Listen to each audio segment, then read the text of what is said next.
संसार में देख रहे हैं, नेत्र सभी के पास है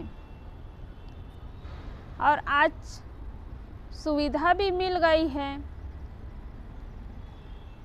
जिसकी आंखें नहीं हैं वो आंखें लगवाते हैं, ये दुनिया को देखने के लिए, दुनिया की चमक दमक को देखने के लिए, और चमक दमक में ही देख करके भूल जाते हैं।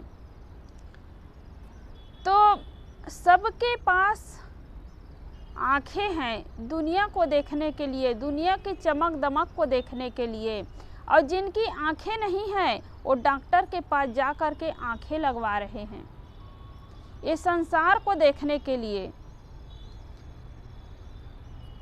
तो संसार को लोग देखते हैं, लेकिन किस नज़र से देखते हैं? आँख होते हुए भी लोग अंधे बने हुए हैं, कभी विवेक नहीं करते हैं, कभी विचार नहीं करते हैं।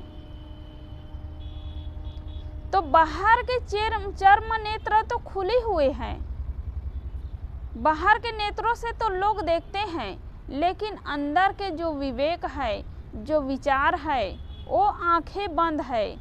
इसलिए संसार में अंधों की संख्या ज़्यादा है। आप आँख वालों को देख करके ये मत समझिए, ये मत सोचिए कि संसार में आँख वालों की संख्या ज़्यादा है। इस संसार में अंधों की संख्या ज़्यादा है। क्यों? क्योंकि लोग आँख मूंद करके चल रहे हैं, बिना विचार किए ही लोग चल रहे हैं। आदमी के पास विवेक है, आदमी के पास विचार है, लेकिन कभी उसका उपयोग नहीं करते हैं। जैसे कोई धर्म ग्रंथ में लिख दिए हो, चमत्कार की बातें लिखी हो कि कोई हजारों वर्ष तप कर रहे हैं, हवा पी करके जी रहे हैं, तो लोग आँख मूंद करके मान लेते हैं और आँख में देख रहे हैं कि कोई 200 साल से ज़्यादा अभी कोई जी नहीं रहे हैं। और जो आज हो रहा है वो कल भी होता था, है ना? आज हो रहा है, आज जो देख रहे हैं वो कल भी होता था, लेकिन लोग धर्म ग्रंथों में लिख दिए, पुराणों में लिख दिए, तो उसी बात को ही लोग मानते हैं, कभी विचार नहीं करते हैं, कभी विवेक नहीं करते हैं। जो कारण कार्य की व्यवस्था है वो सदा से चले आ रहे हैं, बिना कारण के कभी कार्य हो नहीं सकता है। लेकिन लोग वही चमत्कार में, धर्म पाखंड में लोग भूले हुए हैं, बिना विचार किए ही मान रहे हैं।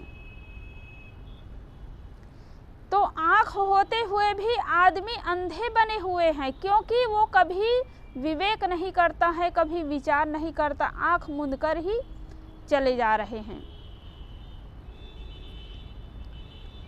व्यवहार में भी देखा जाता है, कोई आदमी कुछ काम करता है ना, कुछ काम कर रहा है, वो आदमी देख रहा है कि अमुक व्यक्ति ये काम कर रहा है।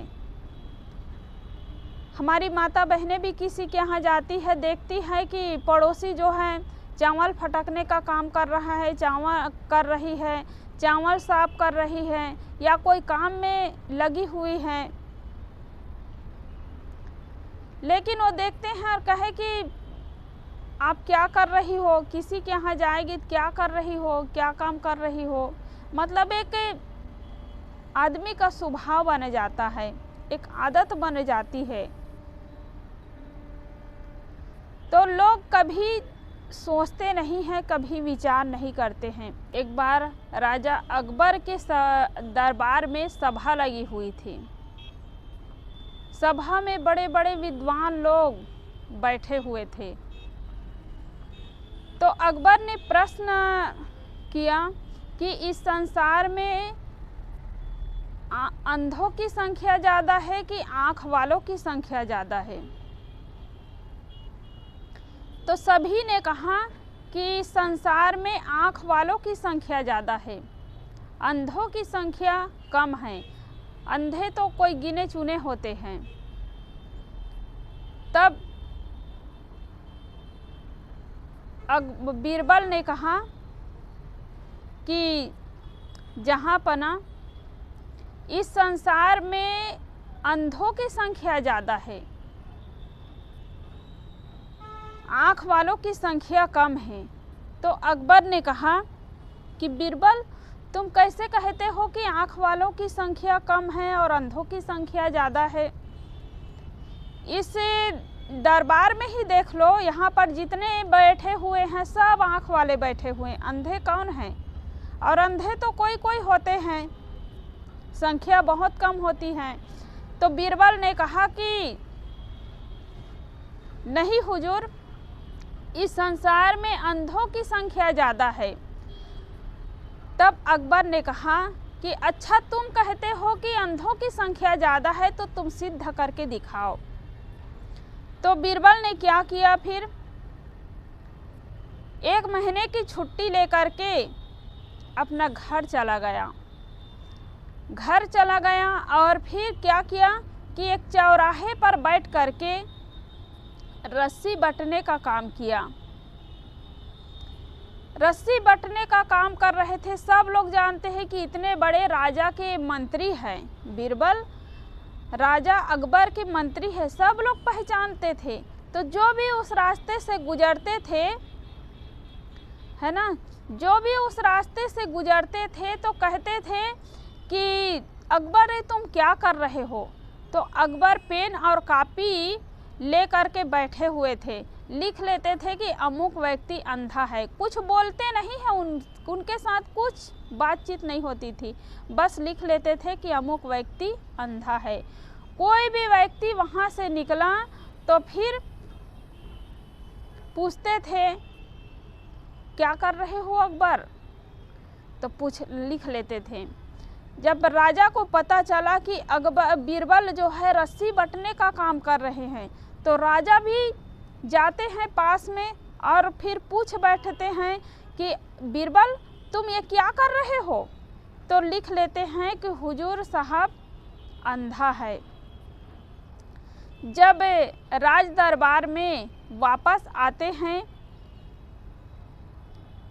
बीरबल और वो अंधों की सूची उस राजा को के हाथ में देते हैं। राजा जैसे ही सबका नाम पढ़ते हैं और आखिरी में अपना नाम पढ़ते हैं कि अकबर साहब अंधा है, तो फिर कहते हैं, पूछते हैं बीरबल से कि बीरबल, मेरा नाम है अंधों की सूची में? तो बीरबल कहने लगे कि हुजूर साहब, आप देख रहे थे कि मैं रस्सी बटने का काम कर रहा था और आप पूछ रहे थे कि बीरबल तुम क्या कर रहे हो। ऐसे सब लोग देख रहे थे कि मैं रस्सी बटने का काम कर रहा था, लेकिन सब लोग पूछने लगे कि बीरबल तुम क्या कर रहे हो। तो लोग देखते हैं, उसके बाद भी लोग पूछते हैं। लोगों के पास आंखें हैं दुनिया को देखने के लिए, लेकिन कभी विचार नहीं करते हैं, कभी विवेक नहीं करते हैं। कितने लोग पढ़े लिखे होते हैं, लेकिन आज आँख मूंद करके लोग मानते हैं, आँख मूंद करके खा रहे हैं, आँख मूंद करके पी रहे हैं। शराब कितना नुकसान करता है शरीर के लिए, लेकिन पढ़े लिखे लोग ही शराब को पी रहे हैं, पढ़े लिखे लोग ही सिगरेट को पी रहे हैं, पढ़े लिखे लोग ही मांस मटन को खा रहे हैं। तो बाहर लोग देख रहे हैं, बाहर तो लोग पढ़ाई कर रहे हैं, कितनी पढ़ाई में आगे हैं, लेकिन आदमी कभी विचार नहीं कर पाता है, कभी विवेक नहीं कर पाता है। इसलिए विवेक करना चाहिए, विचार करना चाहिए। सदगुरु कबीर साहब ने बीजक में कहा है, कर विचार विकार परिहरि तरन तारन सोए, कहीं कबीर भगवंत भजूनर द्वितीय और न कोय। जो विचार करता है, अपने विकारों का परित्याग करता है, अपने दोषों का त्याग करता है, वही तारण है। वो तर जाता है, अपना तो कल्याण करता है और दूसरों का भी कल्याण करता है। और वही भगवान है जो अपने विकारों का परित्याग कर दिया, अपने दोषों का त्याग कर दिया, वही इस संसार में भगवान है और कोई दूसरा भगवान नहीं है। कहीं मंदिर है, वहाँ पर लोग जाते हैं, मंदिर के मूर्ति के सामने ही लोग शराब पी रहे हैं, गाली बक रहे हैं, लेकिन वो मूर्ति में इतनी हिम्मत नहीं है कि यहाँ पर पवित्र जगह है, पवित्र स्थान है, यहाँ पर झूठ ना बोलो, यहाँ पर गाली ना दो, यहाँ पर शराब ना पियो। वो कभी मूर्ति बोल नहीं सकती है। और कोई संजन के पास, कोई संत के पास कोई शराब पीता है, कोई बीड़ी पीता है, तो संत बड़े प्यार से समझाते हैं कि बेटा ये गलत चीज़ है, इससे आपका नुकसान होगा, आपके परिवार बिखर जाएगा, आपका घर बिक जाएगा, आप बर्बाद हो जाओगे, तो इसको छोड़ दो। तो संत गुरुजनों से बढ़कर के कोई इस संसार में भगवान नहीं है। स्वयं उत्तर लेते हैं, अपना उद्धार करते हैं और दूसरों का भी उद्धार करते हैं।